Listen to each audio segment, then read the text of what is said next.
I went to the Air Force Academy when I was 18, and then during my junior year, I just started to feel very different, very strange. I started having lapses in time. I was giving off breast milk, but I didn't know it, and so I would go places and my shirt would be soaked. But I'm very clumsy, so I just always assumed I spilled my tea or I spilled my basketball water bottle. And then I lost my period, and I went into the doctor a couple of times. They said, hey, you're young, you're healthy, you play basketball at elevation. That's all it is. The Air Force Academy is one of the prestigious colleges in the country, and they just assumed that any child willing to go there would be under such huge amounts of stress.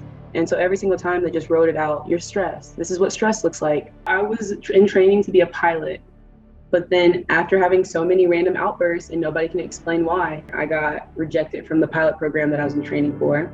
I just cried. I just sat and cried because I'm not gonna go and be a pilot. And my new job was logistics, which that base where you specialize is in Seattle. My rank isn't gonna reflect time spent.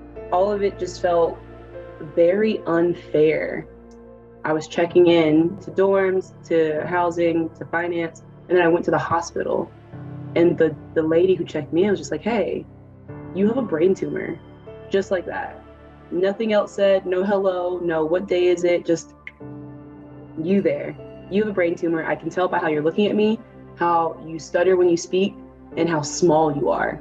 She proved it with a very simple blood test. The enzymes in your breast milk that in your body are called prolactin, and you only should have a high number while pregnant. My mind tricked my body into being pregnant.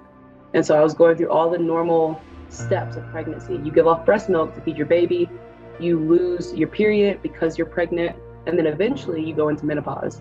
And so my body was on track to go into early onset menopause at 22. And we scheduled the MRI on a Friday. And I remember sitting there and writing out this list of things. You should have done this. You should have gone here. You should have traveled there. And I called it my tumor bucket list. And I told myself, but if you ever get the chance, you have to do this list or you don't deserve the new life that you get. Welcome to England. Welcome to France. Welcome to Vienna. Portugal. Welcome to Thailand. I traveled the world. I saw Beyonce. Survivors ready! Go! Yeah, Missy! That's how you dig on survival, right there! Missy, that's what you gotta do! I can't go out like a punk. 11th person voted out, and the 5th member of our jury. Missy. Yo! Ah! Go ahead, bro.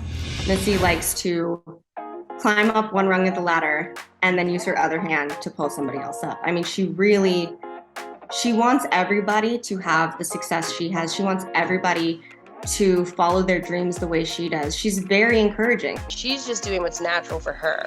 You know, whether it was going to be a brain tumor, whether it's going to overcome the odds of being on this show, but she's ending up in these arenas or the environments that are bigger stakes. I love playing chess, and what chess has taught me is that even when you make a mistake on the board and it's quite clear you're probably going to lose, there's always a counter to the counter. And I just remind myself to be more hopeful than not. The ability to spin hardships into positives. It's a quality in her that you just have to be born with, because everybody goes through things, you know, everybody goes through hardships, but not everybody has the resilience that Missy has. She's put here to almost do this and be a light to others. She touches and reaches a lot of people. We have to talk to our brains as much as our brains talk to us.